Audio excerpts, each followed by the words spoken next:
Hello, എന്തൊക്കെയുണ്ട് വിശേഷങ്ങൾ? എല്ലാവരും സുഖമായിരിക്കുന്നു എന്ന് വിചാരിക്കുന്നു.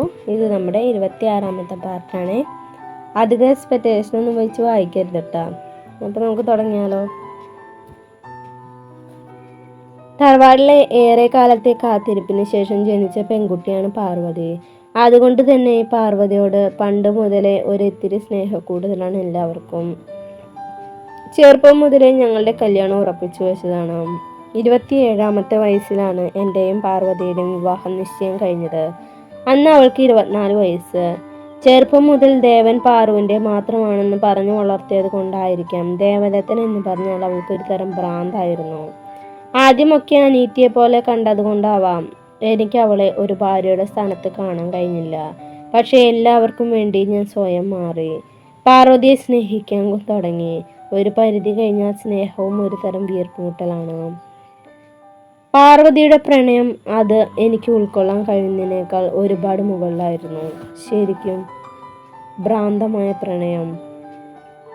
പാർവതിക്ക് ദത്തനോടായിരുന്നു ഭ്രാന്തെങ്കിൽ അവളുടെ അച്ഛന് പ്രാണമായിരുന്നു ഭ്രാന്ത്. അതിനുവേണ്ടി അയാൾ ഏത് തരം താണ പ്രവർത്തിയും ചെയ്യും. അതിന് കൂട്ടായി സ്വന്തം മകൻ പ്രാർത്ഥിക്കും. നാടിനും നാട്ടുകാർക്കും വേണ്ടി പ്രവർത്തിക്കേണ്ട പോലീസ് തന്നെ ആ നാട് നശിപ്പിക്കുകയാണെങ്കിലുള്ള അവസ്ഥയെക്കുറിച്ച് ആലോചിച്ചിട്ടുണ്ടോ? നാട്ടിലെ ബിസിനസ് ശൃംഖല 2 ഭാഗമായാണ് ഉള്ളത്. ഒന്ന് പപ്പയുടെ ഉത്തരവാദിത്തത്തിലുള്ള പ്രൊഡക്റ്റ് മാനുഫാക്ചറിങ്. രണ്ടാമത്തേത് പാർവതിയുടെ അച്ഛൻ അതായത് രാജശേഖരൻ നോക്കി നടത്തുന്ന പ്രൊഡക്റ്റ് എക്സ്പോർട്ടിങ്. എന്നാൽ അയാൾ പാലക്കൽ കമ്പനിയുടെ പ്രൊഡക്റ്റുകൾ എക്സ്പോർട്ട് ചെയ്യുന്നതിനോടൊപ്പം ഡ്രഗ്സ് കൂടെ എക്സ്പോർട്ട് നടത്തുന്നുണ്ട്. അത് ആദ്യം മനസ്സിലാക്കിയത് ഞാനാണ്. പപ്പ അറിയുന്നതിന് മുമ്പേ എല്ലാം ഒതുക്കി തീർക്കാനാണ് ഞാൻ ശ്രമിച്ചത്. മുത്തശ്ശി എങ്ങാനും ഇതറിഞ്ഞാൽ അത് സഹിക്കാൻ കൂടെ കഴിയില്ല. ഞാൻ ഒരു തവണ വാണിംഗ് കൊടുത്തതാണ്, എല്ലാം നിർത്താൻ പറഞ്ഞതാണ്. പക്ഷേ ഡാഷ് മക്കൾ അതനുസരിച്ചില്ല. അതോടെ ഞാൻ ലീഗലി മൂവ് ചെയ്യാൻ തീരുമാനിച്ചു. പക്ഷേ അയാൾ എൻ്റെ കാല് പിടിച്ച് അപേക്ഷിച്ചു. ഇനി ഒരിക്കലും തെറ്റായ രീതിയിൽ ബിസിനസ് നടത്തില്ല എന്നും ഇത് പുറത്താരോടെങ്കിലും അറിഞ്ഞാൽ തറവാടിൻ്റെ മാനാഭിമാനം അന്തസ്സ് എല്ലാം നഷ്ടമാകുമെന്ന് പറഞ്ഞപ്പോൾ എൻ്റെ മനസാക്ഷിയെ പോലും വഞ്ചിച്ച് ഞാൻ അയാൾക്ക് മാപ്പ് നൽകി. ഒരു പക്ഷേ ഞാൻ എൻ്റെ ജീവിതത്തിൽ ചെയ്ത ഏറ്റവും വലിയ തെറ്റായിരുന്നു അത്. ദിവസങ്ങൾ വീണ്ടും കടന്നുപോയി. അയാൾ നന്നായി എന്ന് ഞാനും വിശ്വസിച്ചു. പക്ഷേ ഒരവസരത്തിന് അയാൾ പകയോടെ കാത്തിരിക്കാമെന്ന് ഞാനും അറിഞ്ഞില്ല. പക്ഷെ അതിന് ബലിയാടായത് പാവം കോകിലയായിരുന്നു. ഞാനും ജിത്തും കോകിലയും മനുവായിരുന്നു കോളേജിലെ ബെസ്റ്റ് ഫ്രണ്ട്സ്. കോളേജ് കഴിഞ്ഞിട്ടും ഞങ്ങളുടെ സൗഹൃദം അവസാനിച്ചിട്ടില്ല. എല്ലാവരും അവരുടേതായ പ്രൊഫഷനിലേക്ക് തിരിഞ്ഞു. ജിത്തുവും മനുവും പുതിയൊരു ബിസിനസ് സ്റ്റാർട്ട് ചെയ്തു. കോകില ഞങ്ങൾ പഠിച്ച കോളേജിൽ തന്നെ ലെക്ചററായി. അങ്ങനെ വളരെ സമാധാനത്തോടെ കടന്നു പോവുകയായിരുന്നു ഞങ്ങളുടെ ജീവിതം. അതിനിടയിലാണ് കോകിലയുടെ കല്യാണം തീരുമാനിച്ചത്. അവൾ വർക്ക് ചെയ്യുന്ന കോളേജിലെ തന്നെ സാറായിരുന്നു. അങ്ങനെ കല്യാണം തീരുമാനിച്ചതിൻ്റെ സന്തോഷത്തിൽ ഞങ്ങൾ ഗെറ്റ് ടുഗദർ സംഘടിപ്പിച്ചു. ഞങ്ങൾ പഴയ ഡിഗ്രി ബാച്ചിലെ ഫ്രണ്ട്സിനെ എല്ലാം വിളിച്ചു ചേർത്ത ഒരു അടിപൊളി പാർട്ടി. അന്ന് ഞങ്ങൾ എല്ലാവരും ഒരുപാട് സന്തോഷിച്ചു. പാട്ടും ഡാൻസൊക്കെ നല്ലൊരു ആഘോഷമായിരുന്നു അന്ന്. പക്ഷെ എൻ്റെ ജീവിതം തന്നെ മാറ്റിമറിക്കുന്ന ഒരു രാത്രിയായിരിക്കും അതെന്ന് ഞാൻ അറിഞ്ഞില്ല. പിറ്റേ ദിവസം രാവിലെ കണ്ണു തുറക്കും പാർട്ടി നടന്ന ഹോട്ടലിൽ ഒരു റൂമിലായിരുന്നു ഞാൻ. എഴുന്നേറ്റപ്പോൾ എൻ്റെ തൊട്ടടുത്ത് കോകില. ഞങ്ങൾ രണ്ടുപേരെയും നോക്കി എൻ്റെയും അവളുടെയും ബന്ധുക്കൾ. ഞാൻ ഉണർന്നതും പപ്പയുടെ മുഖം അടച്ചുള്ള ഒരടിയായിരുന്നു. ജീവിതത്തിൽ ഇതുവരെ എന്നെ ഒന്ന് നുള്ളി പോലും വേദനിപ്പിക്കാതെ എൻ്റെ പപ്പ എന്നെ തല്ലാൻ ഇതുവരെ ഒരു കാരണവും ഞാൻ ഉണ്ടാക്കിയിട്ടില്ല. ആദ്യം എനിക്ക് കാര്യം എന്താണെന്ന് മനസ്സിലായില്ല. കണ്ടവന്മാരുടെ കൂടെ ഒഴിഞ്ഞാടി നടക്കുന്ന ഒരുത്തിയെ എനിക്ക് ഭാര്യ ഇനി വേണ്ട. കോകിലെ വിവാഹം പോകുന്ന ആള് മുന്നോട്ട് വന്ന് പറഞ്ഞതും അത് എൻ്റെ നെഞ്ചിൽ തന്നെ തറച്ചു. എല്ലാവരും തങ്ങളെ തെറ്റിദ്ധരിച്ചു എന്ന് മനസ്സിലായപ്പോൾ എന്ത് ചെയ്യണമെന്ന് എനിക്കറിയില്ലായിരുന്നു. കോകിലയെ അവളുടെ അച്ഛൻ തല്ലി അവശയാക്കി. അമ്മയില്ലാതെ നിന്നെ ലാളിച്ചു വഷളാക്കി എന്നെ പറഞ്ഞാൽ മതിയല്ലോ. വേറൊരു കല്യാണം പോലും കഴിക്കാതെ നിനക്ക് വേണ്ടി ജീവിതം കളഞ്ഞ് എനിക്ക് പാരിതോഷികമായിട്ട് ഇത് തന്നെ നീ തരണം. നശിച്ചവളെ, കുടുംബത്തിന്റെ മാനം കളഞ്ഞപ്പോ നിനക്ക് സമാധാനമായില്ലടി പിഴച്ചവളെ. കോകിലയുടെ അച്ഛൻ അവളെ വലിച്ചഴിച്ച് അവിടെ നിന്നും കൊണ്ടുപോയി. കൂടെ അവളുടെ ബന്ധുക്കളും. അവസാനം ഞാനും തറവാട്ടിലുള്ളവരും മാത്രമായ റൂമിൽ ഞാനെല്ലാം നഷ്ടപ്പെട്ടവനെ പോലെ തല കുനിച്ചിരുന്നു. നിനക്ക് നാണില്ലേടാ? ഒരു പെണ്ണിന് ആശ കൊടുത്തിന് മറ്റൊരു പെണ്ണിന്റെ കൂടെ ഇങ്ങനെ അഴിഞ്ഞാടി നടക്കാൻ? പാലക്കൽ തറവാട്ടിലെ സീമന്തപുത്രൻ ദേവമോനെ എല്ലാവരും തലയെ കയറ്റി വെച്ചല്ലേ നടക്കണേ? എന്തിനും ഏതിനും ദേവനെ കണ്ടുപിടിക്ക്. ഇപ്പൊ എന്തായി? പാർത്തി വഴക്കിന് തുടക്കം കുറിച്ചു. അവന് പിറകെ ഓരോരുത്തരായി എനിക്കെതിരെ തിരിയാൻ തുടങ്ങി. വേറെ ആരെയും കിട്ടിയില്ലേ ദേവ നിനക്ക്? ഈ നാശം പിടിച്ചവൾ കൂട്ടുകാരിയാണെന്ന് പറഞ്ഞ് തറവാട് കയറി നിറങ്ങിയപ്പോ ഞാൻ അന്നേ പറഞ്ഞതൊന്ന് സൂക്ഷിക്കണമെന്ന്. അപ്പൊ എല്ലാവരും കൂടെ എന്നെ ചാടി കടിക്കാൻ വന്നു. മാലതി തല കുനിച്ച് നിൽക്കുന്ന ദത്തനോടായി പറഞ്ഞു. എന്താ കുട്ടിയെ കാണുന്നതും കേൾക്കുന്നതും? പാലക്കൽ തറവാട്ടിലെ കുട്ടി ഇങ്ങനെ ഒരു പെണ്ണുമായിട്ട് ഹോട്ടമുറിയില്? ഛേ, നിന്റെ ജോലിയെ കുറിച്ചൊന്നെങ്കിലും നീ ഒന്ന് ചിന്തിച്ചോ? മുത്തശ്ശി കണ്ണീരോടെ പറഞ്ഞു. ഇവനെപ്പോലെ ഒരുത്തനും ഞാൻ എന്റെ വിശ്വസിച്ചിട്ട് എന്റെ കുട്ടിയെ ഏൽപ്പിച്ചു കൊടുക്ക? ഇവനെപ്പോലെ ഒരു ആഭാസൻ എന്റെ കുട്ടിയെ കെട്ടിച്ചു കൊടുക്കുന്നതിനേക്കാൾ നല്ലത് വല്ല പൊട്ടക്കിണറ്റിലും കൊണ്ടുപോയി ഇടുന്നതാ. അച്ഛാ, രാജശേഖരൻ വെറുപ്പോടെ പറഞ്ഞു. പാർവതി അലറി. നീ കൂടുതൽ അലറുണ്ട പാറു. നീ കണ്ട തോന്നിവാസമൊക്കെ ചെയ്തിട്ട് വെച്ചിട്ട് ഇരിക്കുന്ന ഇരിപ്പ് കണ്ടില്ല അവൻ? തല കുനിച്ചിരിക്കുന്നതല്ലാതെ വാ തുറന്ന ഒരു അക്ഷരം പറയുന്നുണ്ടോ നോക്കിയേ. മതി, നിർത്ത. ദത്തന്റെ ദേഷ്യത്തിൽ എല്ലാവരും ഒന്ന് ഞെട്ടി. കുറെ നേരം എല്ലാവരും കൂടെ ചുറ്റും നിന്ന് എന്നെ കുറ്റപ്പെടുത്തുന്നു. നിങ്ങൾ ആരെങ്കിലും ഒരാള് എന്താണ് സത്യം സംഭവിച്ചതെന്ന് ചോദിച്ചോ? ഇനി എന്തറിയാനാ? ഞങ്ങളെല്ലാവരും നേരിട്ട് കണ്ടതല്ല നിന്റെ തെണ്ടിത്തരം.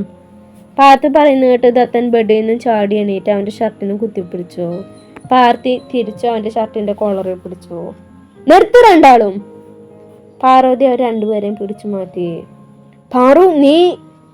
പാർത്തി എന്തോ പറയാൻ നിന്നും പാർവതി അത് തടഞ്ഞു. എനിക്ക് ഏട്ടൻ പറയുന്നു ഒന്നും കേൾക്കണ്ട. എന്റെ ദേവരനെ എനിക്കറിയാം. ആരൊക്കെ എന്തൊക്കെ പറഞ്ഞാലും ഈ പാർവതി അതൊന്നും വിശ്വസിക്കില്ല. കാരണം എനിക്ക് എന്നേക്കാൾ വിശ്വാസമാണ് എന്റെ ദേവരനെ. ഏട്ടൻ തെറ്റ് ചെയ്യില്ല. അത് പറഞ്ഞ് പാർവതി ദത്തന്റെ കയ്യും പിടിച്ച് പുറത്തേക്ക് നടന്നു. ഇതെല്ലാം മുൻകൂട്ടി തയ്യാറാക്കി പ്ലാനിനനുസരിച്ച് നാടകമാണെന്ന് മനസ്സിലാക്കാതെ അന്ന് ആദ്യമായി ദത്തന് പാർവതിയോട് പ്രണയം തോന്നി. ദത്തന് ഈ ലോകത്ത് സ്നേഹത്തേക്കാൾ വലുതാണ് വിശ്വാസം. ആ വിശ്വാസം ഉള്ളിടത്തോളം സ്നേഹമുള്ളൂ. എല്ലാവരും അവിശ്വസിച്ചപ്പോഴും അവൾ തന്നെ വിശ്വസിച്ചു. അതിൽ കൂടുതൽ കാരണമൊന്നും പാർവതിയെ സ്നേഹിക്കാൻ ദത്തന് വേണ്ടിയിരുന്നില്ല. വീട്ടിലെത്തിയതും ദത്തൻ റൂമിൽ കയറി വാതിലടച്ചു. കുറെ നേരം ഷവറിന് ചോട്ടിൽ നിന്നപ്പോൾ അവന് ഒരാശ്വാസം തോന്നി. എത്ര ആലോചിച്ചിട്ട് ഇന്നലെ നടന്ന കാര്യങ്ങൾ ഓർമ്മ വന്നില്ല. അവസാനമായി താനും പാർവതിയും കോകിലയും ജിത്തുവും മനുവും കൂടെ പാർട്ടി ഹാളിൽ വെച്ച് സെൽഫി എടുത്തു മാത്രം ഓർമ്മയുണ്ട്. പിന്നെ എങ്ങനെ താൻ ഹോട്ടൽ റൂമിലെത്തി? ഓരോന്നാലോചിക്കുമ്പോഴും അവൻ്റെ തല പൊട്ടിപ്പിളരാൻ തുടങ്ങി. അവൻ ദേഷ്യത്തിൽ ബാത്റൂമിലെ മിററിൽ ശക്തിയായി ഇടിച്ചു. കണ്ണാടി ചില്ലിയ കഷ്ണങ്ങൾ താഴെ വീണു. ഒപ്പം അവൻ്റെ കയ്യിൽ നിന്ന് രക്തം ഒഴുകാൻ തുടങ്ങി.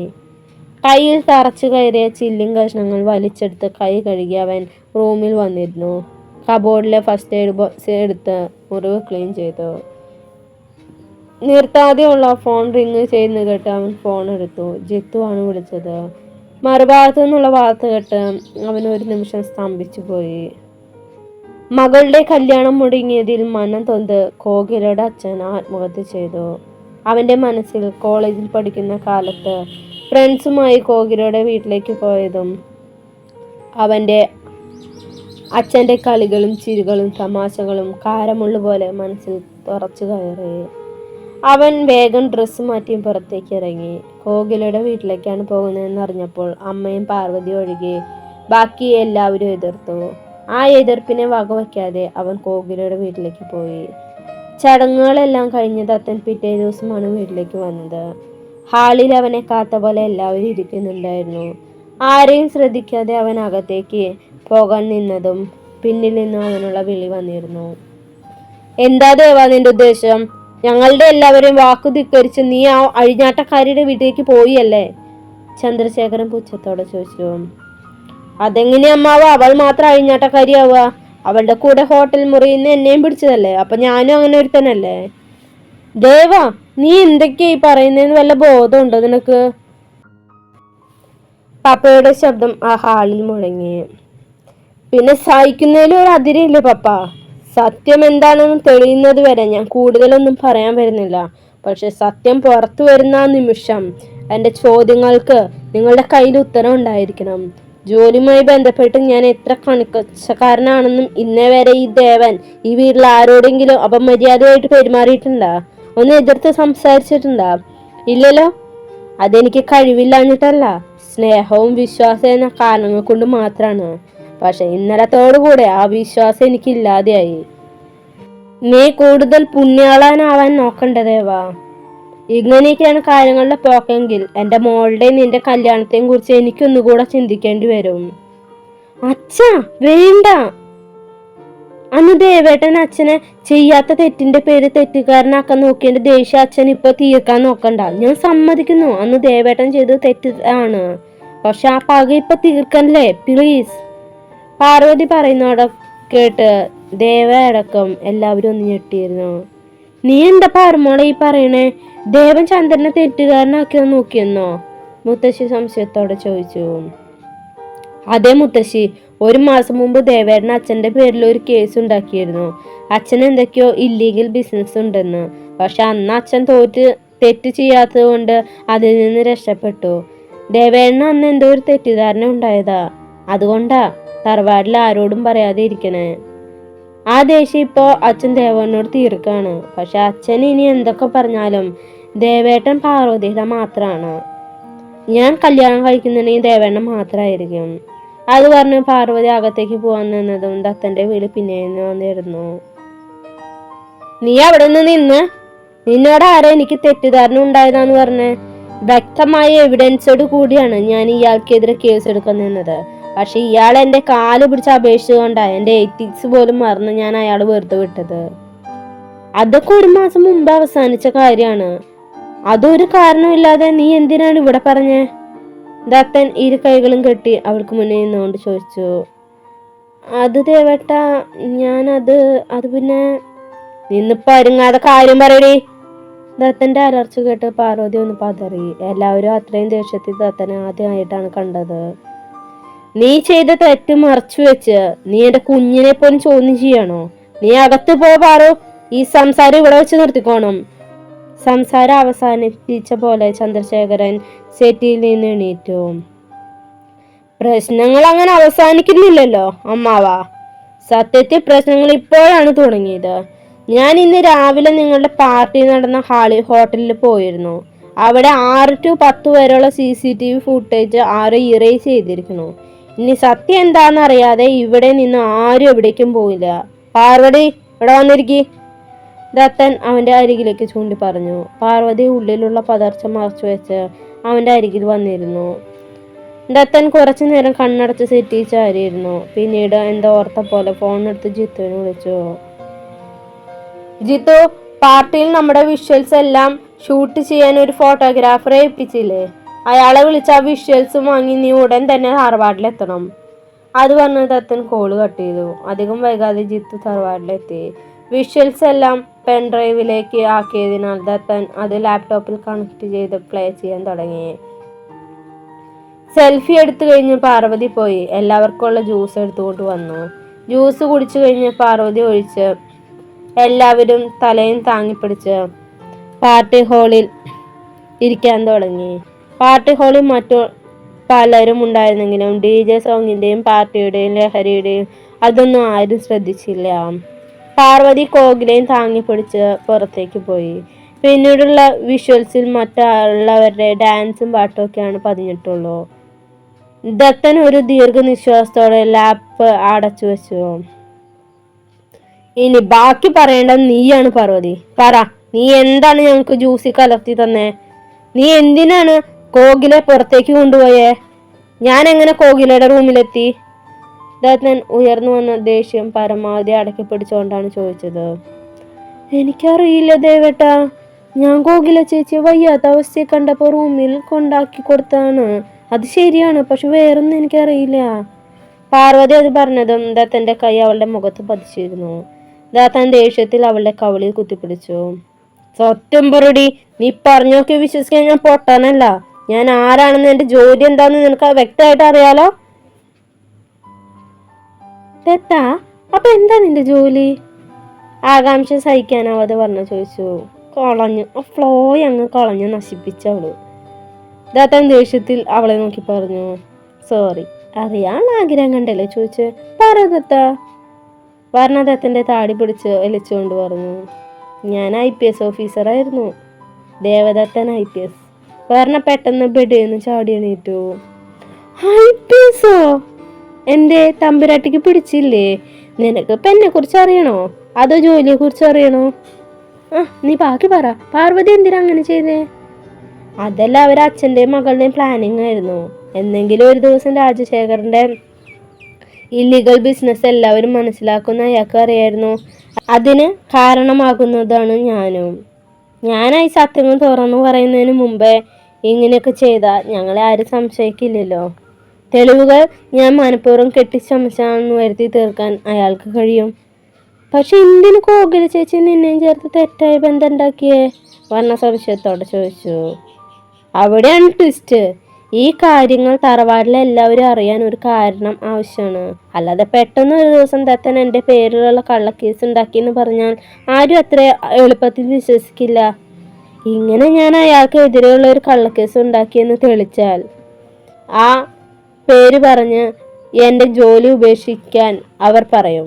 തറവാട്ടിലുള്ളവരെ വെച്ച് ഇമോഷണൽ ബ്ലാക്ക്മെയിലിംഗ് വഴി ഞാൻ ജോലി റിസൈൻ ചെയ്താൽ അവർക്ക് എതിരെ എനിക്ക് ഒന്നും ചെയ്യാൻ പറ്റില്ലല്ലോ. പണം കൊണ്ട് എനിക്ക് എതിരെ വരുന്നവരെ അവർ ഇല്ലാതാക്കും. പണം കൊണ്ട് ഒതുക്കാൻ കഴിയാത്തവരുടെ ജീവൻ എടുക്കും. പക്ഷെ എൻ്റെ കാര്യത്തിൽ ഇതിനും രണ്ടിനും കഴിഞ്ഞില്ല. എനിക്ക് എന്തെങ്കിലും സംഭവിച്ചാൽ സ്വന്തം മകളുടെ ഭാവി തകരുമെന്ന് അയാൾക്കും അറിയായിരുന്നു. അതിനായിട്ട് അവർ തെരഞ്ഞെടുത്ത പാർവതിയാണ്.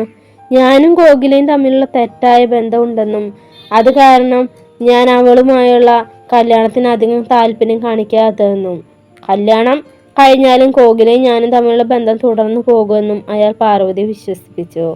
അതിനായിട്ട് ഞാൻ അയാൾ തന്നെ അവൾക്ക് ബുദ്ധി ഉപദേശിച്ചു കൊടുത്തു.